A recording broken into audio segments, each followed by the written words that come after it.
questions. We are going to get to several of those questions after President Gallogly's prepared remarks. Joshua Nelson, Chair-elect of the Faculty Senate, and I will be moderating the question period. We're going to wrap this up by 5 o'clock. If we get through all the prepared questions, we may have a little bit of time at the end for questions from the audience, but we'll just have to see how far that gets. Susie, your sound is not on. Megan, but Sorry, that's more. yes. The mic says it's on, so I guess I'm just not close enough. So you have to. Without further ado, I'd like to turn over the floor to President Gallogly.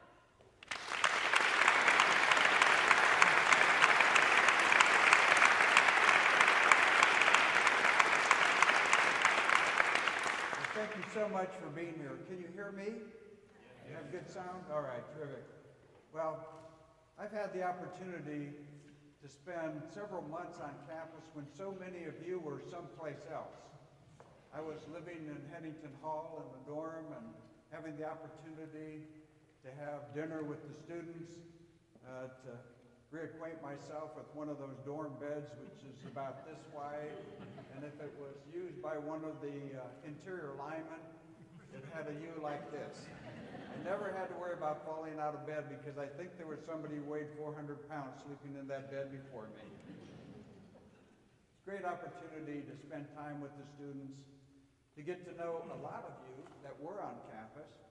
I've had a series of meetings with many of our faculty talking about strategy, talking about the needs of the university, just simply learning about what I should know as the new president. So many of you have been gracious to me. You've put up with my faux pas. My vocabulary is wrong sometimes, but you've been very gracious to me, and I'm very appreciative of that. I am truly a rookie. I've been president now for about a month and a half. As you know, I came from industry, and so much of how you work here is unique to me, and I'm on the bottom end of that learning curve. So thank you for being as gracious as you have been. I have learned a few things since I've been on campus, and one of those things I already knew, but now I clearly know. And that's that we are here for our students. The long and short of it is, our students are everything in this university. And it was very apparent to me that we were starting to stress our class on the financial front in a very significant way, with year after year after year of increases in tuition at 5+%. I heard that from so many students that the education here at OU, while incredibly valuable to them, was being priced out of their reach unless they received very significant scholarships or other forms of aid. We are simply pricing ourselves out of the means of the ordinary Oklahoman. And that's very distressing because we are the University of Oklahoma, we are a state servant, and we are here for those students primarily. Obviously, a lot of other very gifted students from the nation, as well as the world here. We bring the best and brightest from so many places, but we are a state institution, and so many of the people in Oklahoma cannot afford to go here now. So the very first thing I decided we needed to do was draw a line in the sand when it comes to tuition. And we said, despite recommendations from a number of people that was necessary for our financial challenges, I said, no, not this time. Not this time. We will see if we can find a way to hold tuition. We will do what's necessary to make OU affordable again.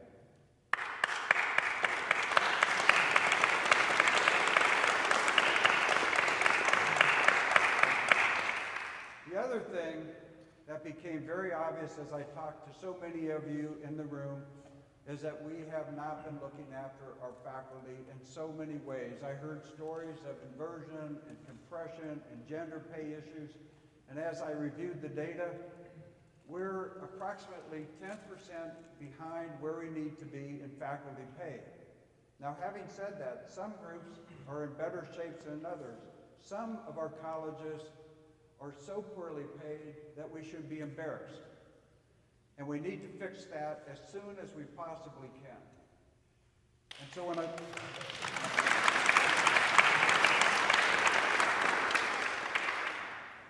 I thought that might be something people like. But for obvious reasons, you have been so faithful to us and so patient and so dedicated that you're the ones who deserve the hand of applause.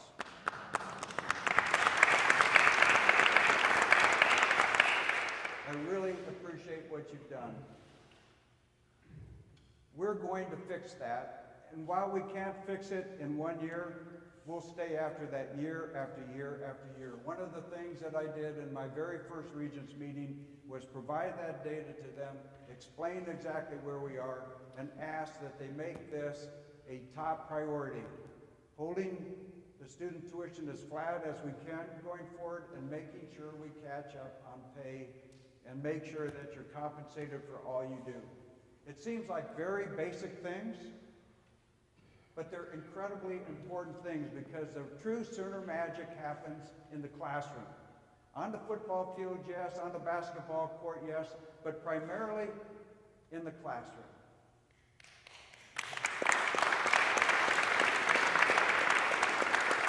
I truly understand that, and again, thank you for what you do. So, some of you heard my comments after the Regents meeting talking about the financials of our institution. You heard about the fact that we had lost money for a couple of years in a row and some of that. I will get to that in a minute, but that's a secondary issue here at the University of Oklahoma.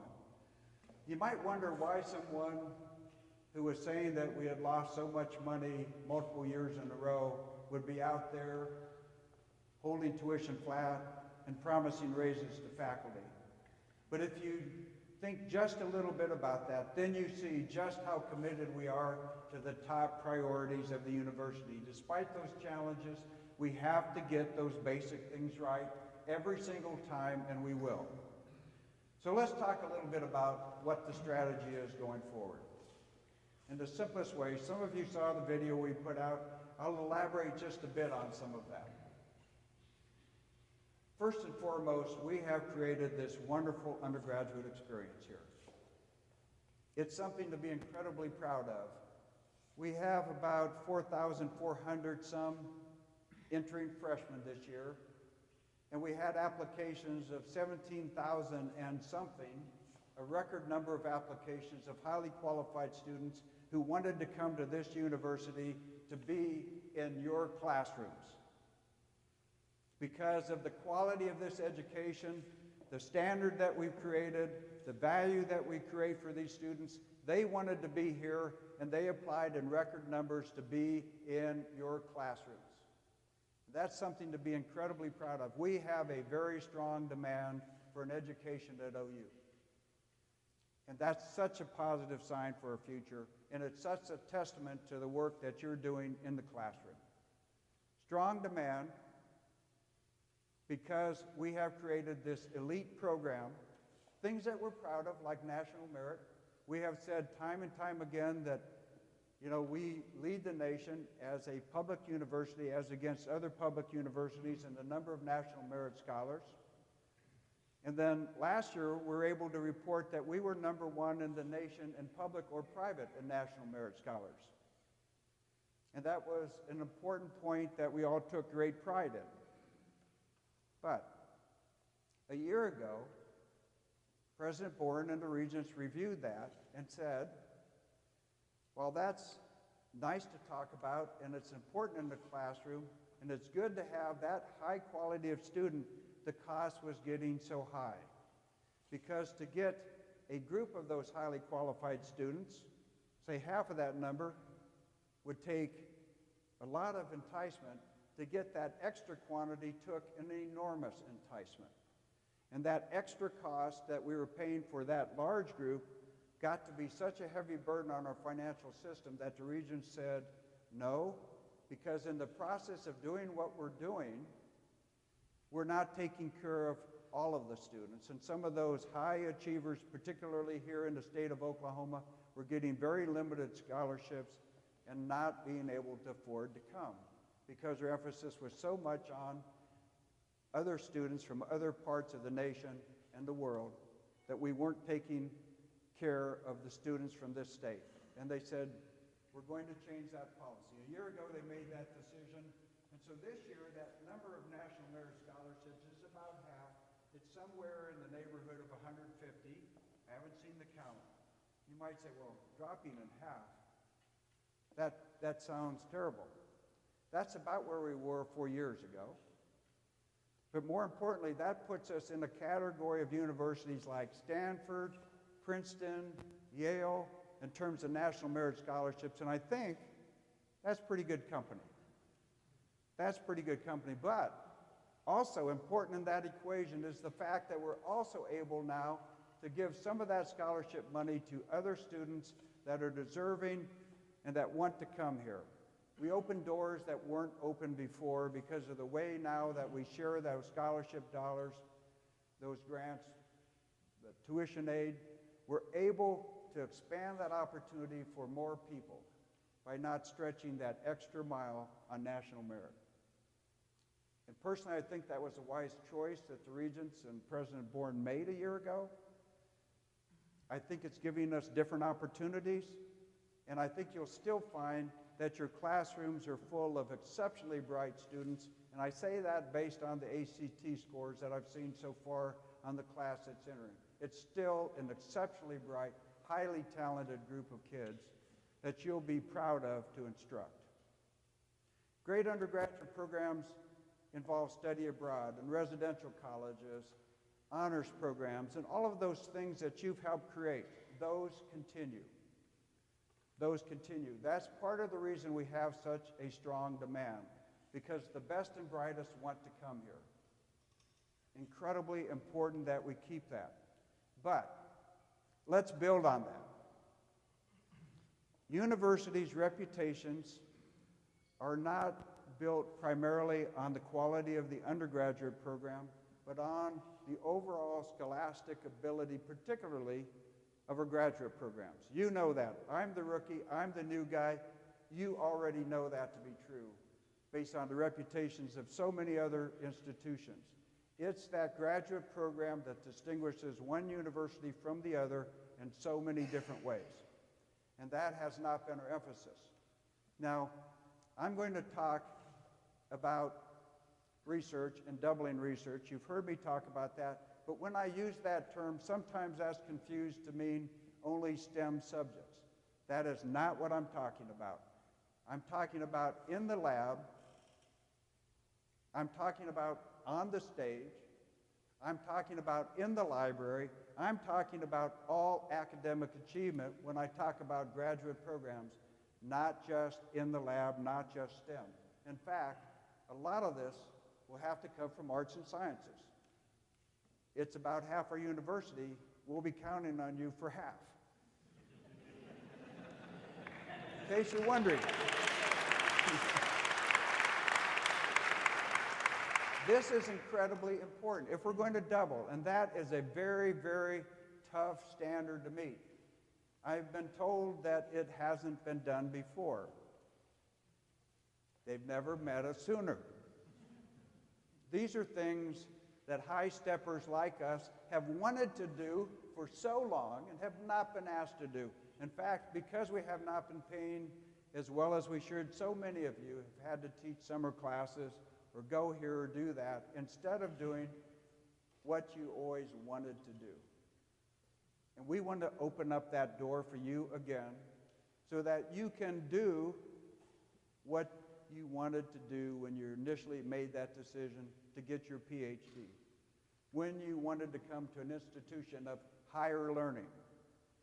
We want to make that opportunity available to you again. Now, that will mean a variety of things we have to do different than we're doing today. And as we talked to the Regents about this plan to get their endorsement of the strategy, we said one of the things we need to do is bring in top teachers' assistants and graduate assistants, and the stipends we provide today will not get that done. We're not competitive. We just aren't.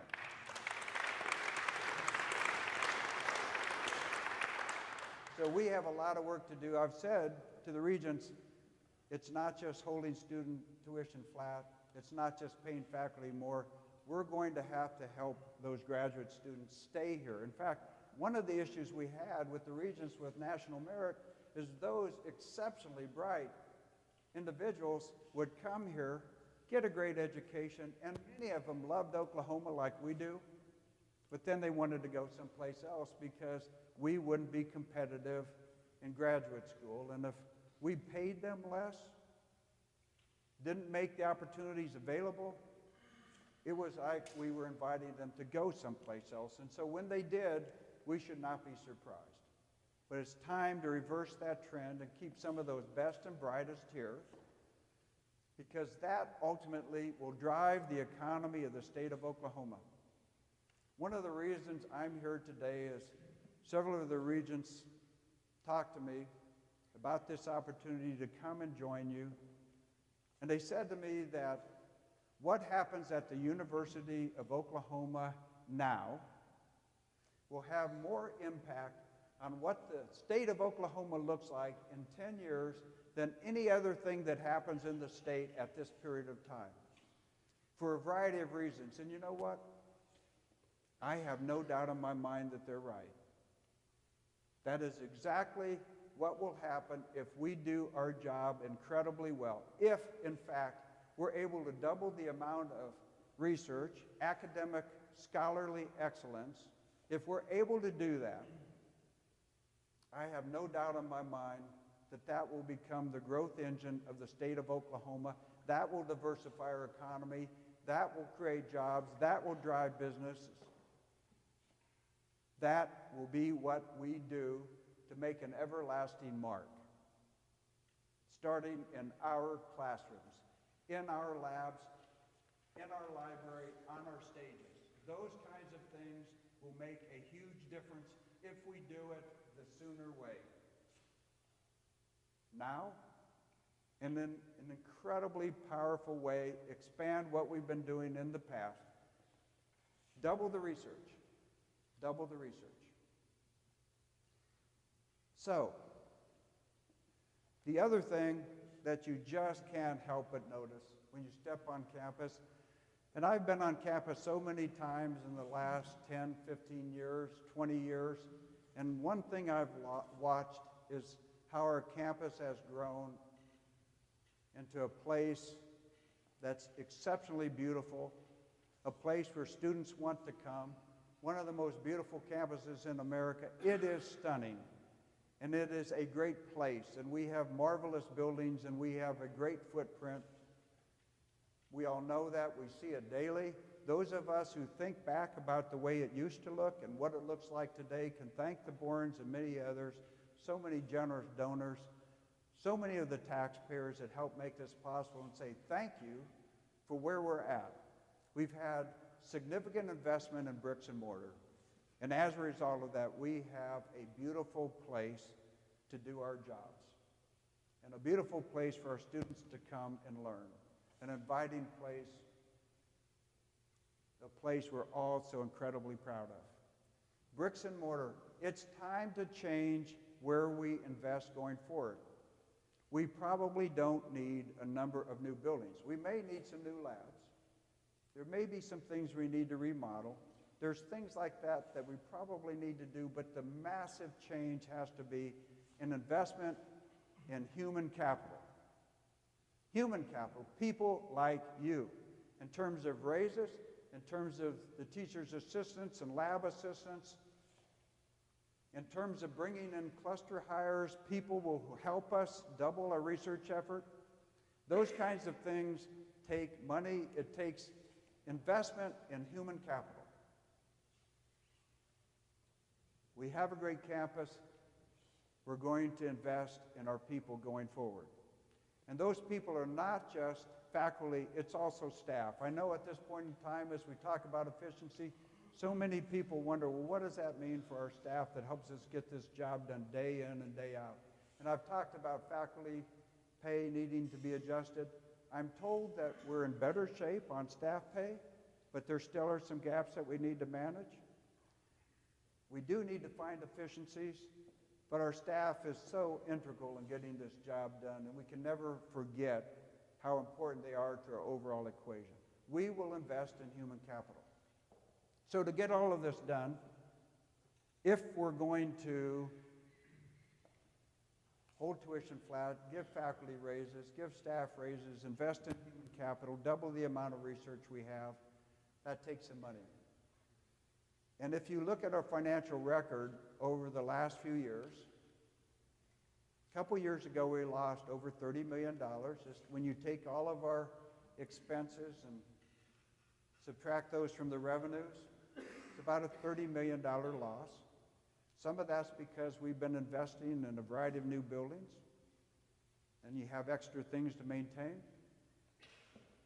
That's part of it. The year before that, it was negative $20 million, and the year before that, it was almost break even. So this is a new phenomenon. In the years before that, it was always $30 to $40 million positive. There were some plugs here and there, some special deals we did to bring in cash. My perception is this latest year, and I've seen preliminary numbers, but not final numbers, is that we will look better because we did raise tuition last year, and because there were a number of retirements of faculty, we asked people to leave instead of try to grow our university. We're going to reverse that trend. We're going to have to hire. I wish we had do-overs on some of these things.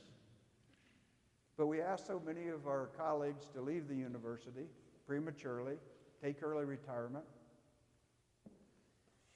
And as a result of that, I think after we normalize for gifts, I think we'll be about break even. I don't know for sure where we'll end up on the Norman campus, but something like that. But our financial conditions continue because break even after, over 3 years, it's over a $50 million loss. And so we have a lot of work to do, and our cash used to be about $185 million, and then when on July 1 it was 105, and I don't know where it ended up last month, but at the rate we spend, we can't live that close to the line. And so we need to build our cash position for those rainy days. And universities, state universities like ours, just can't go out and borrow money. Get a revolver. For our cash infusion that we need from day to day. That's not possible for us. And so we need to build some cash. We need to be fiscally solvent. The other piece of this is we also, as we built out our campus, took on a fair amount of debt. You've heard me say in the press that number is approximately $900 million of debt. Then we have about $100 million of synthetic debt related to our utilities on the Norman campus. And so year to year, it takes us approximately $70 million of interest in payments of principal to service that debt. We have to pay that back. Well, that's money that can't go to other things. And that puts a strain on us financially, and that's why that cash diminishes over time. So we have to find efficiencies. The good news is we have lots of opportunities to improve. And at the next Regents meeting, I'll be able to tell them what that number looks like in the last month and a half that we've been working on it since July 1.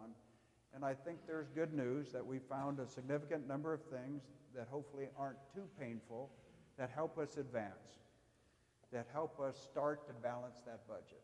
I appreciate all the work that so many of you have done to help me with that. We'll have some committees that will form to look at some of our programs. We'll have shared governance where we ask your opinions on the way we conduct some of our programs, get your input and see where we are.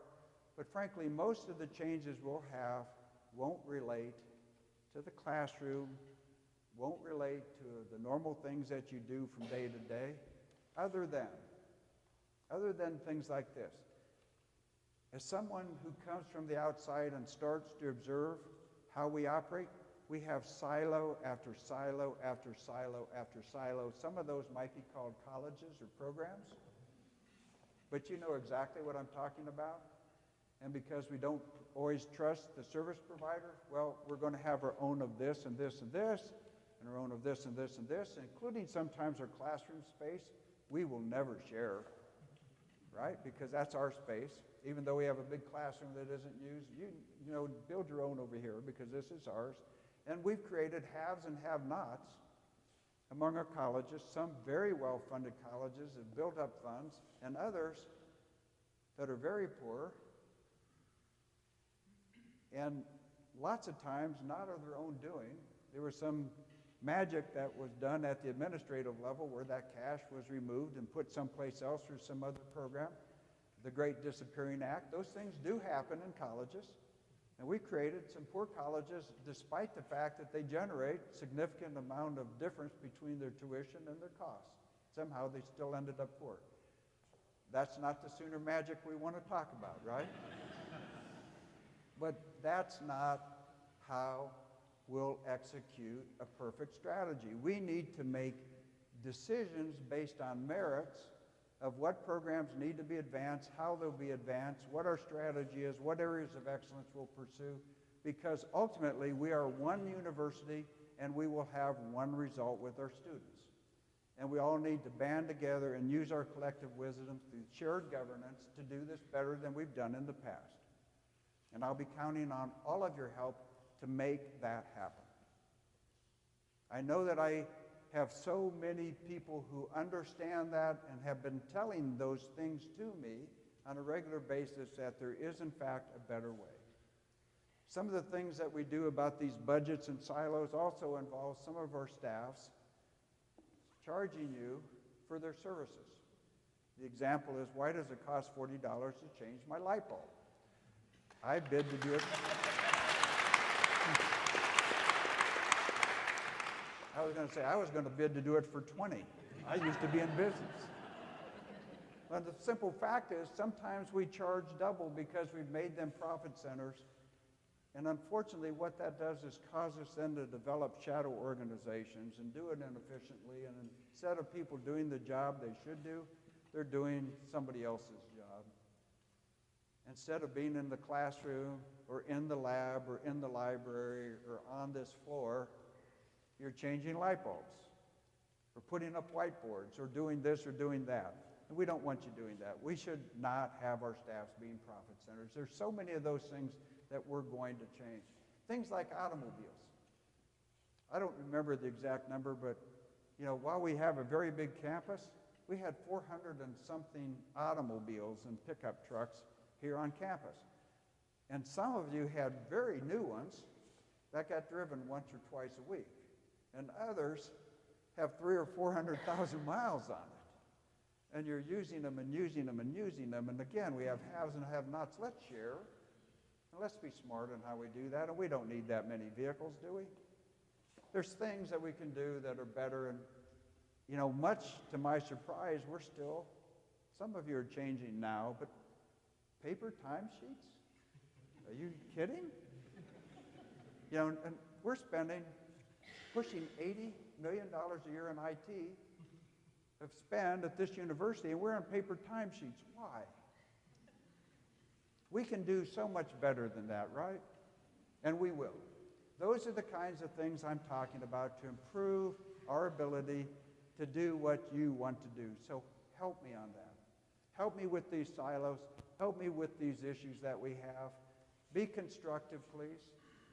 We'll do it through shared governance. We'll make the right choices, but help me with that so we can afford to invest in human capital, so we can afford to invest in our graduate programs, because that's what we need to do in the next phase of making this university even greater. Now, there's a couple other elements that are outside this campus that I also want to mention to you because they're incredibly important to the University of Oklahoma. One of the things that we need to do is make Sooner medicine available to all Oklahomans.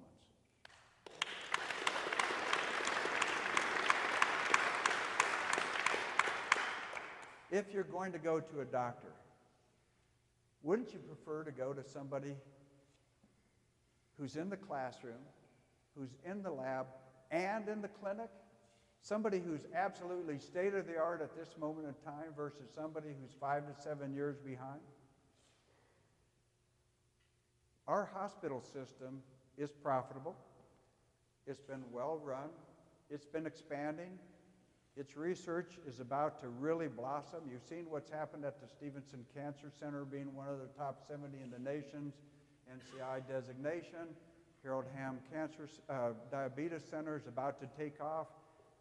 There's a lot of things going on. Our eye institute's already a top 5 in the nation. Our hospital system will be part of our research growth because the money we make as a nonprofit in the clinic can be reapplied to the lab. That model's been tried and true so many different places. I've been part of a hospital system that did it, and it's just amazing what can happen when that money is properly reinvested back in research, and everybody understands that when we make a little money here, it goes right back here to create new science. We're going to do that. And think of a hub and spoke model where we have 2 centers of excellence at the Health Science Center, Oklahoma City and Tulsa. And then ultimately reaching out to certain of these other hospitals, clinics around the state, so that the people of Oklahoma are better served because of the quality of the medicine that the Sooners create in the Health Science Center. This is something that I know we can do. We're not a giant state. This is something I know we can do, and I know we can do it quickly if we have that ambition. The other thing I'd love to see happen, Tulsa is a very important part of the state of Oklahoma. It's a great center in the state, lots of people, and nobody has really made a big mark in higher ed in Tulsa. And the business community has been asking me all summer long, can you fill a void that's been created here? Could we have this great Sooner education also available in Northeast Oklahoma? It's a market that is demanding that. Some of their best and brightest come here, and that's terrific. But they're wondering if they could have that closer to home, too. I've said in the press, a little bit in a controversial way, that in our state we have 25-some institutions of higher education. And I've had some of the faculty members here in this room do some research for me, and they have said that Oklahoma has more higher ed institutions per million people than any other state in the nation. And if you look at it on a per 100,000 student basis, we're number 2 on the bottom end. And if you look at the graduation rates, we're kind of in the bottom 5 as a state. That is not the way it is at our institution, and you know that. In fact, when you look at AAU-type statistics, most of you already know this, when you look at the number of students we have, ACT scores, when you look at graduation rates, all of the things that matter and what makes an institution high quality, revered, top of the class, we're in great shape in every category except research. If we were to double our research, we'd be right in the middle of that. And while we don't have a goal per se to be AAU, we have the capability to be one of those institutions that everybody looks up to as one of the best of the best. And frankly, we should make that step quickly, hopefully in the next 5 years, and watch out after that. Because if we become the growth engine of the state, the dialogue that I have with legislature is very different than the one we've had in the past. Instead of being the head complaint department about why are you not funding higher education, I will bring to them a value equation about how we will help them diversify our economy, grow businesses, grow jobs, all of those things because of what happens in our classrooms, in our labs, in our libraries. We can do those things. It's been a model that's time-tested at other places, and we can go to the legislature and say, you should fund us because of what we can do for you. Change the whole dialogue with the legislature. And in fact, I've been meeting with many of those people already, having this discussion. They're saying, isn't that refreshing? And if you'll, in fact, pay attention to the costs. And by the way, there's some of those legislators that are not happy about some of the things we've invested in. They've been worried about whether we're paying you correctly. They want that done. We start taking care of the students in Oklahoma, the faculty, get the research done. They've said, we're all ears. It's a totally changed dialogue. And by the way, we will need help to do this. We're not a rich university at this point. We have a good, strong foundation. But if we're going to double research, we're going to have to be talking to donors in a very different way. It's not going to be a discussion about, please help me build this building. It's going to be a discussion about, can you imagine if we brought these mines to Oklahoma, or better yet, if we took these mines here already at Oklahoma and allowed them to do what we'd like to get done, look what we could do.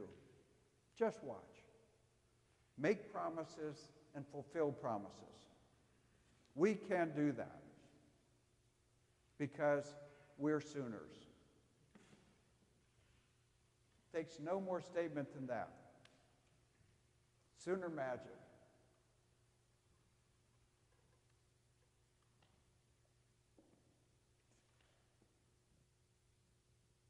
Look at how far we've come. Something like the Stevenson Cancer Center didn't even exist. What, 7, 8 years ago? New building, new faculty. You start looking at that program, be a top 70 in that short period of time. How did that happen? Little Sooner magic.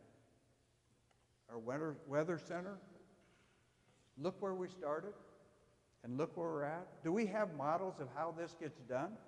You bet we do. If we put our shoulder into it, if we decide it's important, if we'll take care of the things that keep us from getting that done today, and we play as a single team and act strategically as a university, these things are extremely achievable. And I'm going to be right there with you helping get those things done. Thank you very much.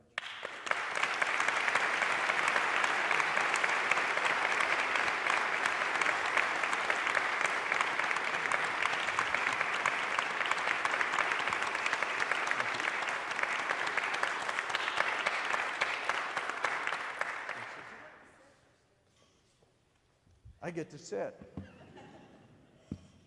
So we collected questions from across campus, and we don't have time to address all the questions. We've tried to sort through them and put them into groups and kind of combine and sometimes rearrange some things so that we capture the main emphasis of many of the questions that came through. So if you hear your question, great. If you don't hear your question, we hope you'll hear something that resonates with your question in the group. So the first one, how will OU faculty be involved in defining the open administration positions and choosing our new campus administrators? For example, how will the existing community of researchers be engaged in the search for a new vice president for research on the Norman campus?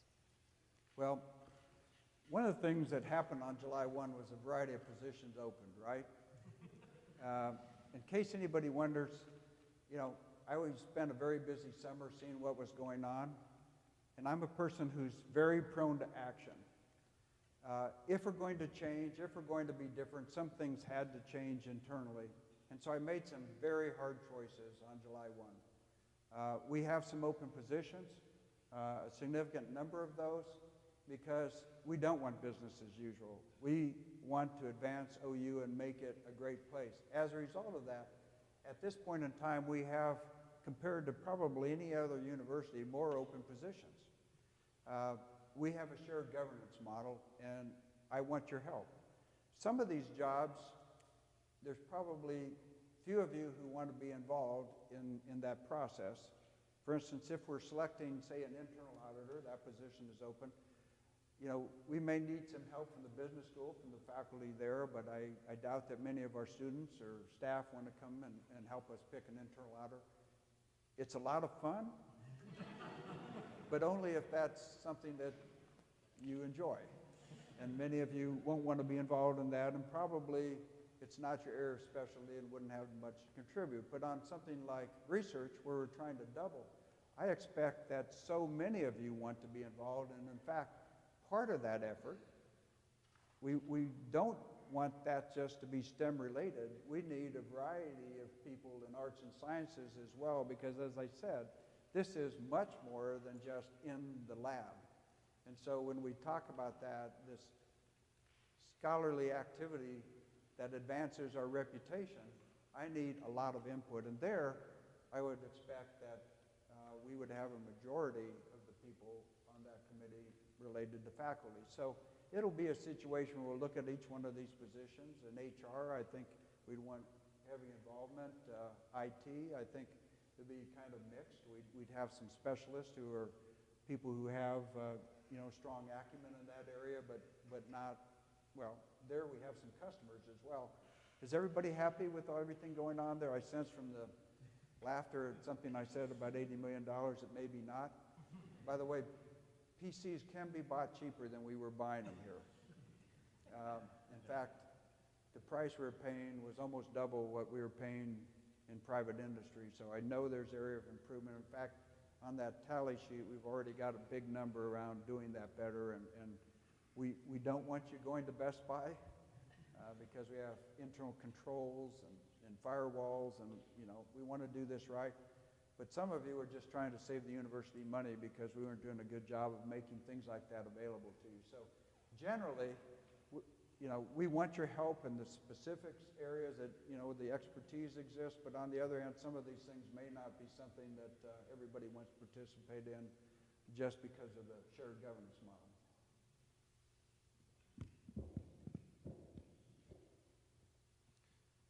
The second question reads, am I on? I have conflicting reports. It's like my teaching evals. It says here, recently you acknowledged that there are have and have-not colleges, and that arts and sciences was one of the have-not colleges, but you did not indicate how, when, or if you plan to make changes. How precisely will you evaluate and distribute resources across academic units? Well, I think there was a word, you were talking about me doing that, and I want your help, because ultimately you heard the strategy, and we're asking colleges today, where can you excel? What are those areas of interest that you have, the areas of expertise that you have, that we could truly be a leader? And so we're asking, where can we focus? By the way, I didn't say that as clearly as I needed to. We can't be everything for everybody, but if we are selective and focus on areas where we could be outstanding, that will cause our reputation to jump considerably in a short period of time. So I want your help in defining those areas. I've had a fair amount of discussion with some of you in this room, a lot of discussion with Kyle, our provost, with a variety of other people in certain of the colleges, but I need your help in defining those areas, and then we collectively have to say, all right, let's prioritize, and let's not fight unnecessarily over, whether I'm getting my fair share. So it'll be part of an overarching strategy, and we're going to have to direct money to the best scholarly activity. If you bring in meritorious proposals and things where you can clearly advance, we want to listen to those. And over time, as we build this system out, we'll find out who can perform and who doesn't live up to the promises, and money will flow that way. But right now, it's a system that's incredibly broken, and you all know that. And there are favorites, and there's some groups that are not favored, and we're going to try to fix that. Won't happen easy, but again, one university, one result. If we all act for the collective good, it'll sort itself out. We will fix this together. There's a follow-up here, Jim, that asks, when will you/we finalize the budget for this current academic year so that colleges and departments can begin planning for next year? Well, that's a really tough question, because I have a feeling the budget won't be finalized this year. Can I explain why? I've never seen such a mess in my life. When I looked at the budgeting process, you know, we have to wait till the end of the year to see how we did, because we can't tell at any point in time because there's so many categories, so many silos, so many things going on, and it's just a mess. And so what we're doing right now, at the request of the regents, is we're finding savings, and we're looking at, instead of incremental costs every year, we're looking for decremental costs every year. So if we're spending, you know, $1 billion+ here on the Norman campus, we're hoping we can shave some of that and put it in the cash pool, hold the tuition flat, and put money in the salary pool. So what we're trying to do right now is identify cost savings and hold people accountable for those ideas that we can go back and account for at the end of the year, and at the same time create a new budget process so that when next year rolls around, it's much more crisp. Remember how I said I don't want to have these profit centers?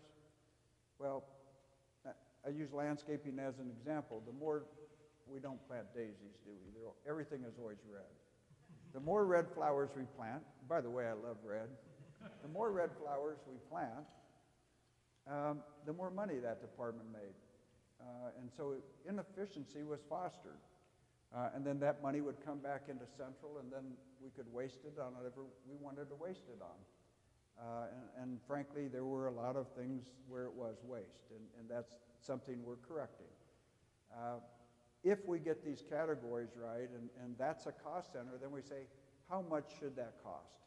And we look at benchmarks, we look at what other people do that same job for, and then we figure out what's the right level of service. For instance, I love the way this campus looks.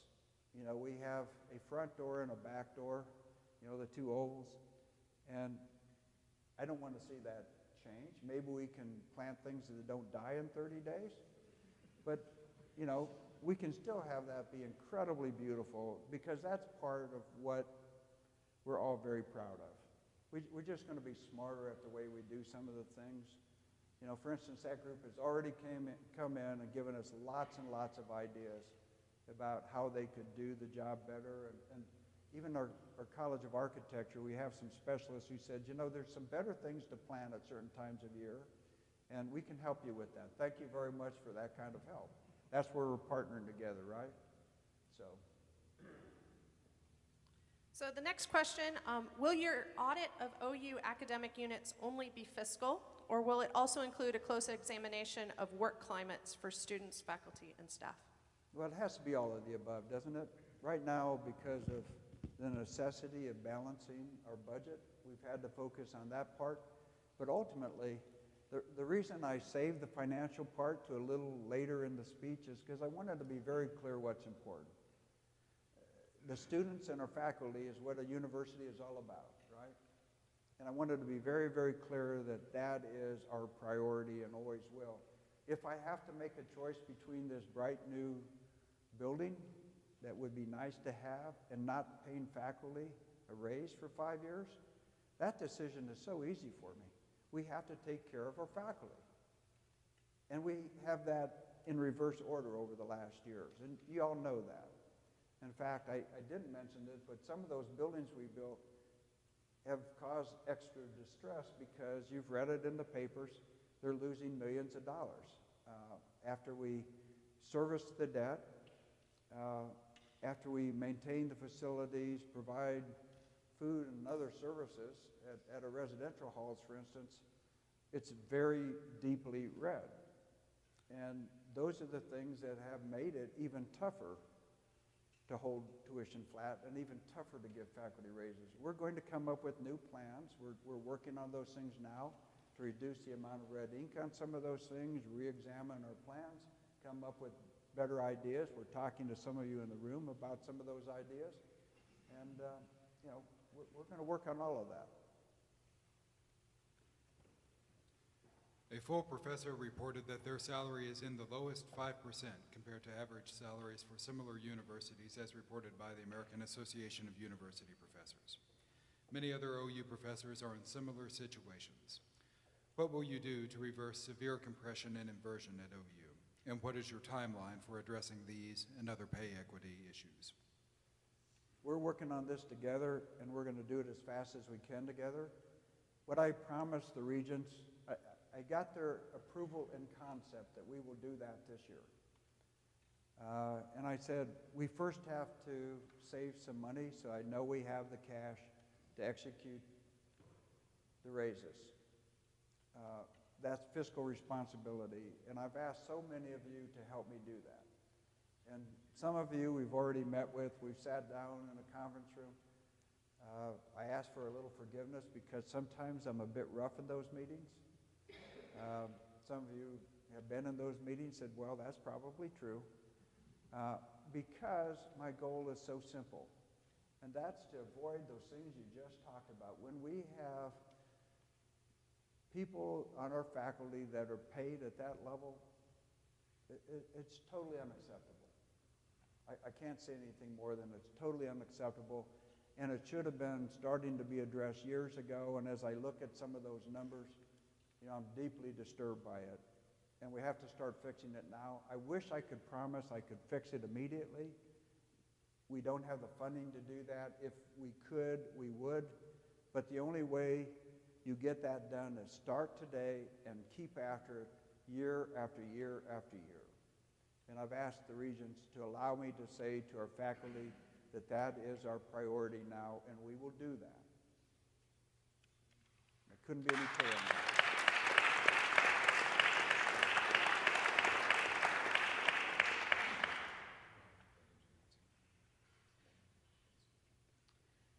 Okay, so I'm next. What do you plan to do to recruit and retain a diverse faculty? How will you build an environment where faculty from diverse backgrounds feel welcome, supported, and valued? Can I stand to answer that one? Sure. I want to stand to answer this one because this is such an important question. And frankly, one of the things that I saw when I came to our university was an unacceptable look and feel to our university. It was not diverse. It was not always welcoming. I'll tell you, on Friday night, a couple of the faculty members were with me. I came to a group of students who were very worried about whether we're going to cut their program, the TRIO program. Generally, minority students, first in the family, they were just so concerned that we weren't going to look after them, provide the scholarships, provide the place. A very worried group of people, and I mean not just a little worried. They were afraid that their opportunity was gone. It's tough to sit there with those group of students and think that we would ever abandon them that way, and we won't, and I told them we will not. But when I looked at what was going on, and I heard some very vivid, tough comments to me about trust and all, and I heard some comments that were disconcerting. We can do a lot better than we're doing today. You hopefully notice that when we have jobs open, I'm going to make sure those jobs get competed.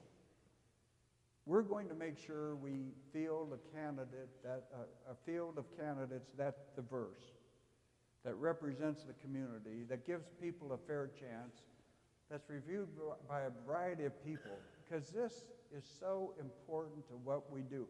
If we can't teach our students that we're serious about this, how will they take that life lesson out with them? How? If we don't show them that example at our university.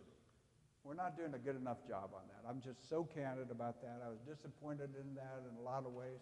We're going to fix that. Again, that won't happen entirely overnight, but it's incredibly important. I want to call attention to, in that question, there was the word, what are you going to do? That is, what are we going to do? I will lead that challenge. I will be out front and center on that. But we, collectively, we have to take responsibility for that, because I will not make every hire in the university. I depend on so many of you to help me get that job done, but we must do remarkably better. Part of that is pay. Part of that is pay. Part of that is the environment we create. We have to have an environment where everybody feels valued and appreciated. And sometimes that isn't the case, and that causes friction that we've had at different points in time, and there's been misstatements about things from time to time, and anger creeps in our university. We don't want that at OU. We're much better than that.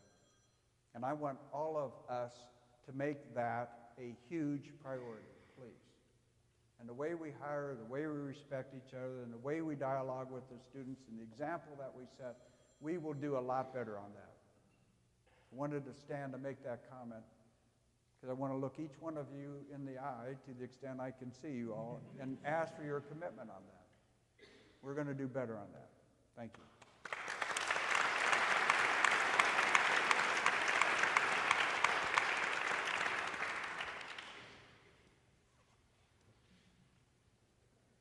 Currently, the University of Oklahoma has a two-tiered insurance system, with the Norman campus on a far less comprehensive Cigna plan and the OU Health Science campus on a Blue Cross Blue Shield plan. Originally, both campuses were placed on Cigna in 2016, but the HSC faculty and staff complained and were switched back to BCBS per their concerns about the problems and inadequacies of Cigna. Is there a plan to move OU Norman faculty back to Blue Cross Blue Shield, which has a far more extensive networks of providers and better provider and pharmaceutical benefits in-state and out-of-state? You know, I just went through a review, getting ready for the Regents meeting of our insurance programs, both at the Health Science Center and here.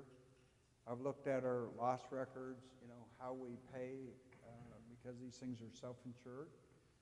And it drives behavior in one plan versus the other plan, and deductibles and this and that. And, you know, we have a lot of confusion when it comes to benefits. And there is a better way. And as I looked at that, I'm going to ask that we do a comprehensive review of both plans. It would be wonderful to be on a single plan. In fact, can you imagine the confusion that the Tulsa campus has when some of their faculty and staff are on one plan and some are on the other plan, and they're officing right next to each other and working shoulder to shoulder?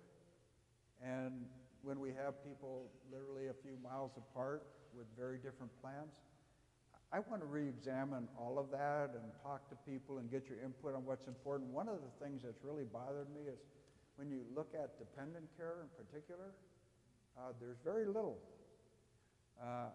And these policies are so different than what I'm seeing in the past.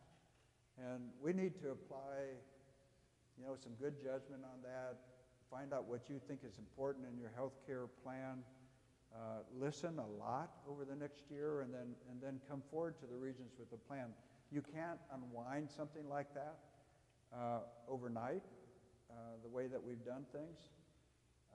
But I think we ought to set our sails in a different direction. Some of that is part of being state employees, and some of it isn't.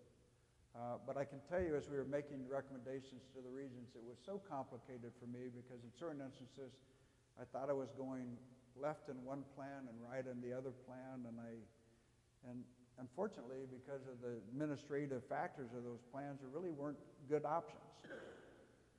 And so please bear with us as we try to sort that out, but it is going to take some sorting out.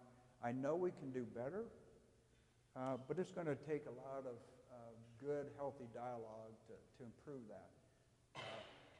I don't know how some of you with families can handle those insurance burdens because they haven't given you raises, and some of those costs are just extremely high. So again, thank you for your loyalty and patience, and give us a little bit of time to go look at that and try to improve it. I can't tell you I'll fix it immediately, but I'm going to be reviewing it and try to understand it because that's an area that I personally am fairly confused on in our strategy. And I've been involved with those kind of things as CEO for many years. But here, because of the divergent strategies we have, it just, it's going in different directions. We'll work on it. Changing gears a little bit, What standards would you set for accepting or for rejecting private money within the context of academic integrity and academic freedom at a public research university? Well, that gets to be a complicated question. I haven't faced that issue yet. It seems that all of the times that I've been talking to donors, and by the way, I think we've got a couple significant donations we'll be announcing in the coming weeks. I have been talking to donors. I have been asking people to start to help us on some of these things, and there is an incredible love of our university out there in the state. It's just something to behold, the loyalty that we have across our state, across the nation, actually all over the world, and Sooners that have been here and what this university means to them. I'll tell you, one of the most heartwarming things about this job is getting to interact with all those Sooners who love this place as much as I do. They're going to help us. They have promised to help us.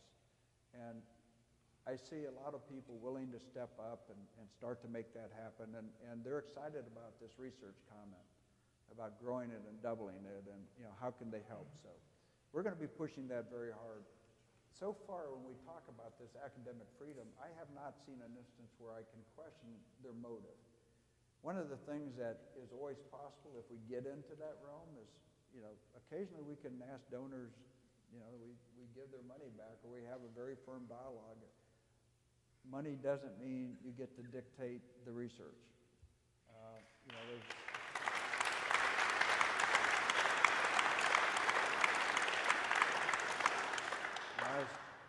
I'm an ex-oil guy, and we hired, a very significant faculty member in the Weather Center, and he does a lot of climate change research, and he said, one of the things I'm worried about is you're bringing oil man's mentality to this. And I said, well, I don't know what an old man's mentality is. I'm a big believer in sound science. Science will speak.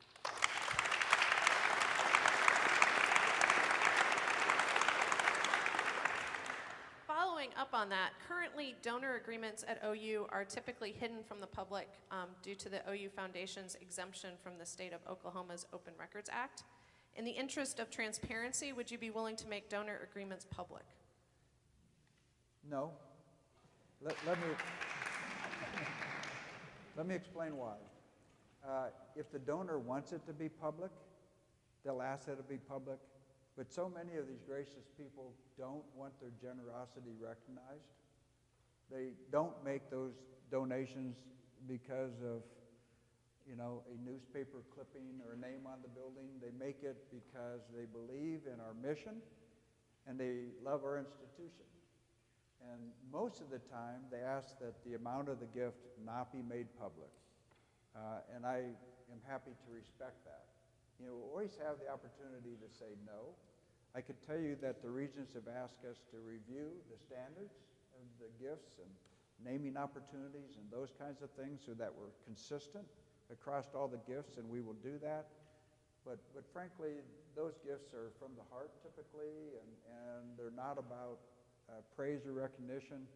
They're about helping us accomplish our mission.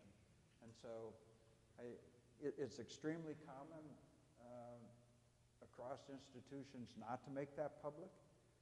That's one of the reasons foundations are not state institutions. And so, the foundation is responsible for ensuring that the money is spent wisely, that it's invested wisely, and then that donor wishes are followed, but not so that it infringes on academic freedom. So generally, no. I think if the donor doesn't want that public, I think we should honor that. One approach to increasing the research production of a university is to, quote, hire stars from the outside. Another is to, quote, build through the draft by hiring talented junior faculty and helping them grow. And yet another is to invest in the development of and opportunities for faculty who are already here. Will you emphasize one of these strategies more than the others, or would you pursue a mix of strategies? How will you decide when one approach is more appropriate than another? Well, I'm looking to see who wants to respond. No more complicated than that. There's certain areas where we, as a university, as a state, ought to be exceptional. Some areas where we already are in an advanced state and can do even better. And so, It would depend on the area. In weather prediction, part of what we're doing is expanding that envelope, and some of the people that they want in the system aren't here today, and they've come to me and said, we'd like to hire this faculty member from that institution, this one from that, and I'm listening because it'll build out the program. In other places, in energy, for instance, we have a lot of expertise. There's areas where we can add. There's faculty members already that would really like the chance to practice their skill set outside the classroom, and we're going to encourage that. So I think this is a situation where we ask, who will step forward? Who wants to be that person? Who will step forward and who will set that example? I've had the opportunity over the last several weeks to sit down with some of our best and brightest scientists, scholars, artists at this university, and what amazing talent. What amazing talent. I'm so humbled to be in their presence. Turn them loose. Listen to them. Watch their example. Let's take advantage of their example. So we will see who steps forward. It will be a combination of all of those things. But one thing I want to be clear about, we will make that happen one way or the other. We're committed to it. Who will step forward? So, for those that want to step forward, faculty development funding, including but not limited to internal research grants and travel funding to conferences, has been significantly cut, even severely. What approaches will be taken to fund faculty development efforts to levels that will boost research and creativity for professors? Well, one of the things happens when you spend money on buildings and all and don't invest in human capital is things like that don't get done. And that's part of academic excellence. In fact, I've been associated with some of the best universities in cancer, some of the research institutions, as a businessman. And part of what I've seen is you start to develop your reputation in part by participating in those kind of activities.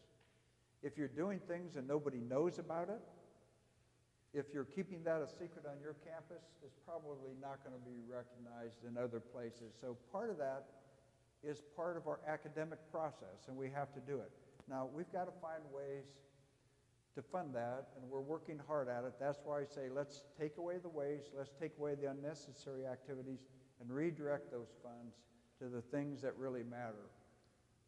But we have to do those things. It's part of being a great academic institution. It's part of getting our reputation out.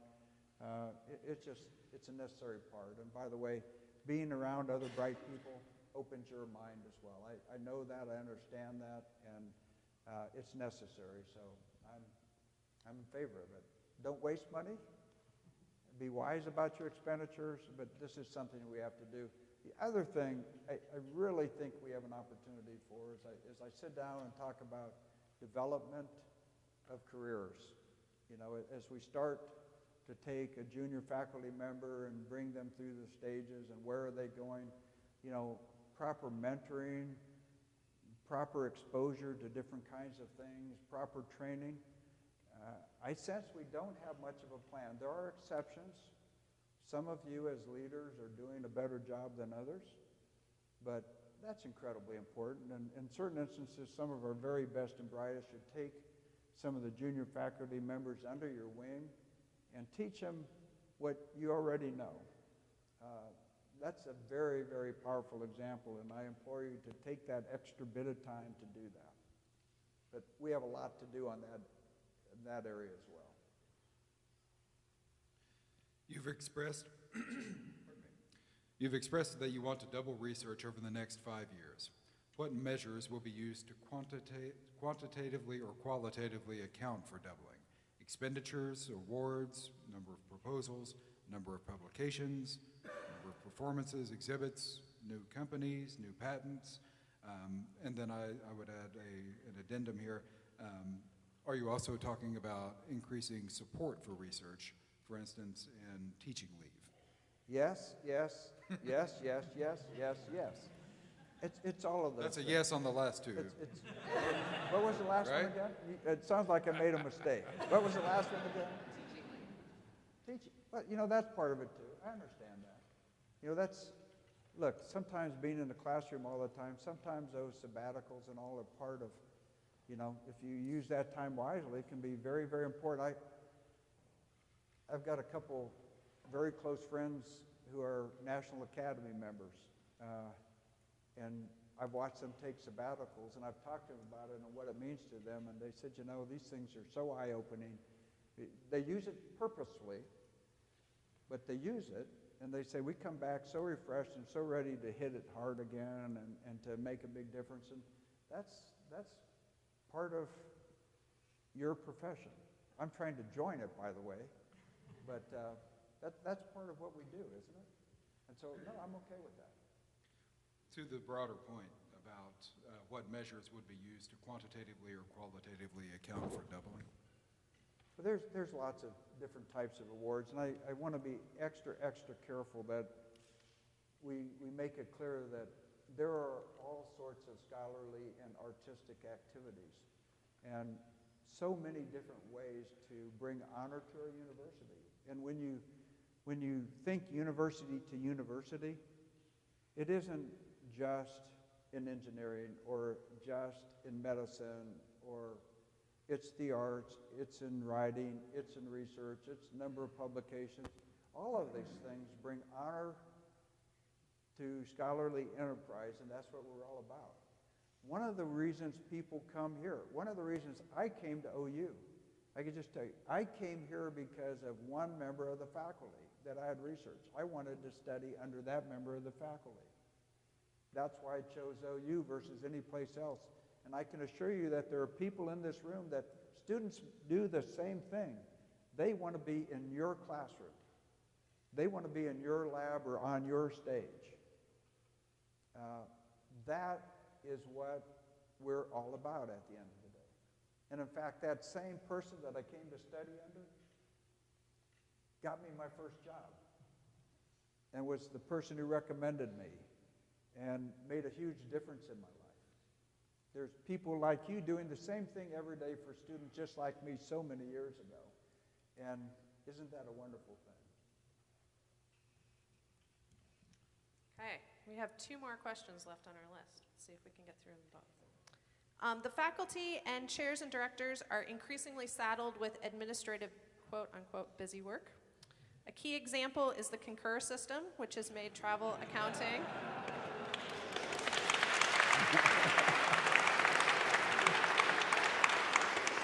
They really like it, can you tell? That's why they're clapping, right?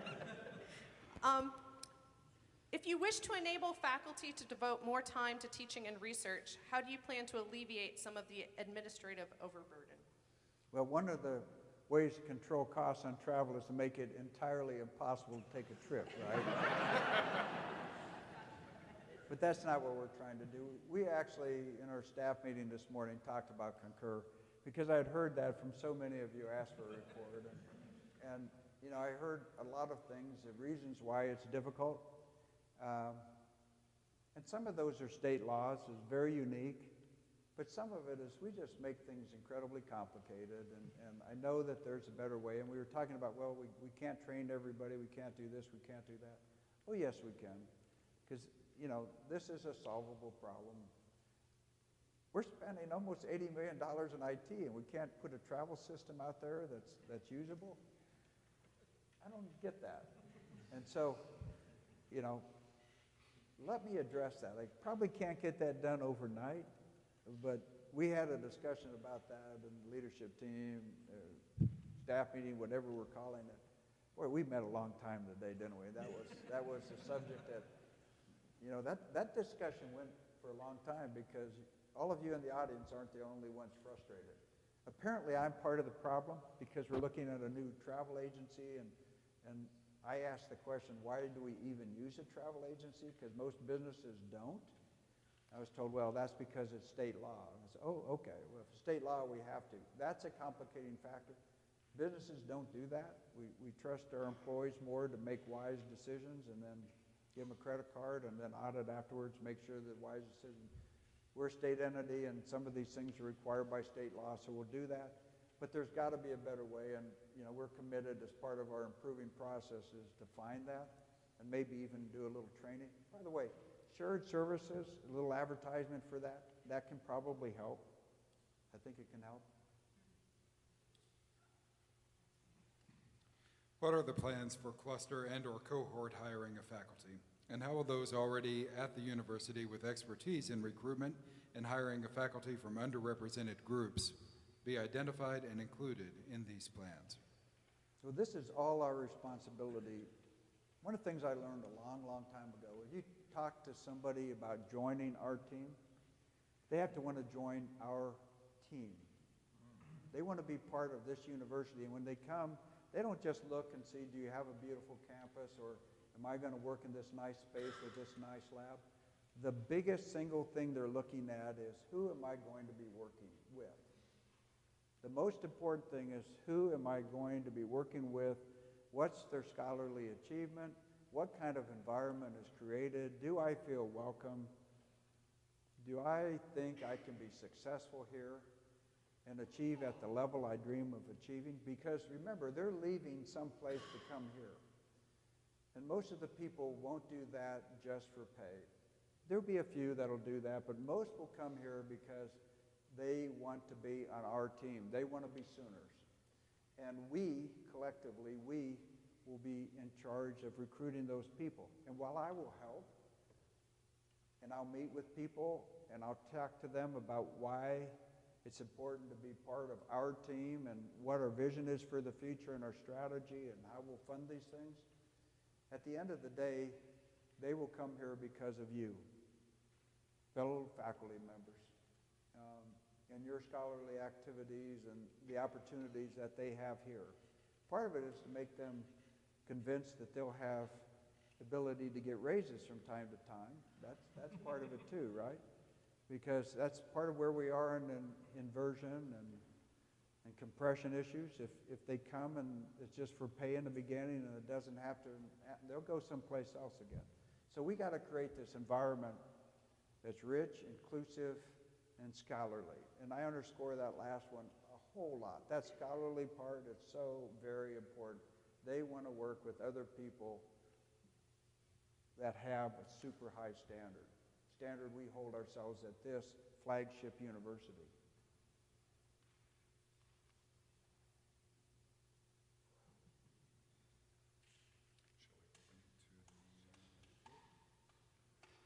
I'll bet most of them are tired and ready to go home. We've got 10 more minutes. If anyone has a burning question that we didn't address, if you want to come forward, we can't roam with the mic, but we can do it from the stage. So it's really hard for us to see as well. I'll just use my voice. I think it projects enough. With respect for your energy background and so forth, I wonder, moving forward, whether we can be leaders in green energy initiatives at this university, support, maybe increase support for alternative sorts of fuels. Research and so forth. Also, maybe could we cooperate with the city of Norman to put in a set of commuter trails or something that might alleviate the traffic problem, but be more environmentally friendly. And the third part of that question is, how can we promulgate some of these ideas to the state at large, which clearly has an oil legacy, but also is one of the leaders in wind energy, as you know. So I'll just turn it over from here. Thanks. Sure. Sometimes it's good to give concrete examples, but when I was an oil executive, one of the things we did with another university is we brought 3 universities together. In this instance, it was in Colorado. It was green energy. It was biofuels, and by biofuels, I'm not talking ethanol or the traditional diesel, more algae and things like that, but we brought Colorado State, an ag school, and Colorado School of Mines, an E&P school, process, And we brought University of Colorado Chemical Engineering together, and we created a consortium, and almost every major oil company invested in the consortium to try to get to a better solution there, and it was a big funding pool of everybody trying to advance that cause. Those are the kinds of things, if we get inventive and think about it, there's ways we can move forward. I left the board of DuPont very recently, and DuPont was very, very big in solar energy and other types of alternative energies. They were always looking for partners in solar energy, ways to become more cost effective. And if people had that technology, had the ideas, they were very willing to partner. One of the things that's, I can help you with, and ways that I've helped other universities since retirement is, as an executive who knows so many CEOs because of the kinds of things I participated in, I'm able to make some phone calls. One of the universities that I was helping with wanted an entree into one of the big defense contractors, and I happen to know their CEO very well, and I said, well, I can make that call, and I called Maryland Houston with Lockheed Martin, and the next day they had a new school that they were forming in radar technology and defense, and it was a brilliant thing for everybody. Created employees for the company and created research dollars for the institution. We can do those things if we have the energy around it, and that's part of what I want to help you do. I have a heavy energy/chemicals background, but frankly, I've been involved with quite a few other things and other really large companies. I've been up to Detroit consulting with GM in the last 6 months, and General Electric on the East Coast, and people I know a lot of people all around the world, and I want to introduce OU to a lot of those people. So bring those ideas, and let's see if we can do it together. In terms of working with the City of Norman, hopefully we can find things that we can work together on. Did you know we run the bus system for the City of Norman? There's been some discussion that we asked them to help contribute a little bit more because we've been subsidizing the bus system in Norman, and that's good for the university in some ways, but we have to ask, is that what a state institution should be doing? State institution of higher education. So some of that's environmentally the correct thing to do, and we're trying to do that right, but we also have to be careful of how much money we spend on things that aren't necessarily mission critical and direct to what we're trying to accomplish. So I don't know if I answered your question well or not, but I tried. And then the third part would be, how can we do outreach in the state and maybe help educate people about energy alternatives? About alternative fuels in particular, or about other things? Well, and more green sorts of ways of living in general. Yeah. Well, part of the way we do that is through a weather center, but I'm sure there's a lot of other opportunities for us. You're talking to an ex-oilman, and when I start to talk about green energy, a lot of people tune me out. That's just the fact of the matter is because I spent most of my career drilling oil wells and refining crude oil and, taking components of crude oil and natural gas and turning them into plastic and other chemicals. So some people would say I'm not the best example of that. But if you know me personally and some of the things I've done, you say, well, maybe he is, because part of what we do as a family is a lot of green investments. I think that's for all of us to bring those ideas forward and then see what we can do with it. It's a joint responsibility, and I have a feeling that certain members of the faculty here will be better at getting an audience in those kind of subjects than someone like me. But on the other hand, sometimes when someone like me is talking about those things, people maybe listen more because, I've been part of the other side of that equation in theory. Let me fix one misnomer on that. I was asked for a number of years to be the spokesperson on these alternative energy ideas for the American Petroleum Institute. And part of that is because I have always been a big believer in we need all of those types of energy. The world is a very energy-intensive place, and we have to have efficient use of crude oil, efficient use of natural gas, efficient use of solar and wind and biofuels and all of the above. And as a world, we're going to have to find these alternative energies and bring them in a more cost-effective way into the equation. And there are companies that do that, and we should be part of that study group.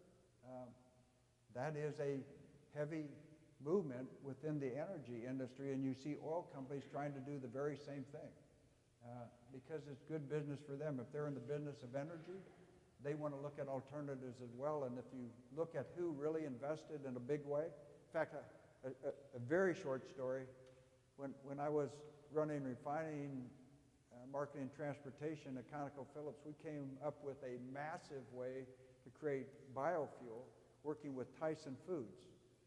And, we were told that we couldn't do that anymore because we were too big. We're the second largest refining company in America, but we were making too much biofuels and making it impossible for the small competitors to compete. So they said, you don't get this extra credit for doing it because your scale is so large.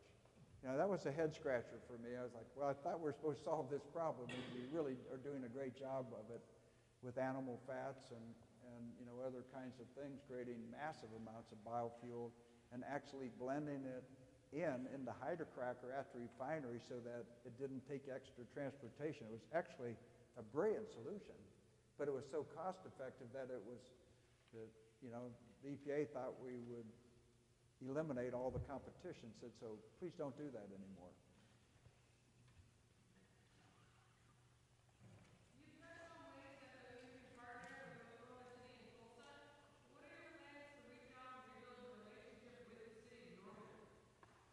Well, I didn't know I had a bad relationship with the city of Norman. I hope that we don't. I've had the opportunity to meet with our mayor and talk to her about things of mutual interest because, frankly, we have a symbiotic relationship. So many of our students are citizens here. We want to be successful in Norman, and so I hope we don't have a bad relationship with Norman. Every now and then I get things attributed to the university that aren't there, but like recently when we asked about this bus route, that seems like a fair thing to ask about. If that causes a bad reputation, I apologize for that, but I think it's a fair question. Well, thank you all for attending. We've reached our 5 o'clock witching hour, so we're going to close down here, but thank you again for coming. Hopefully we will do this again within the next 12 years. Yeah.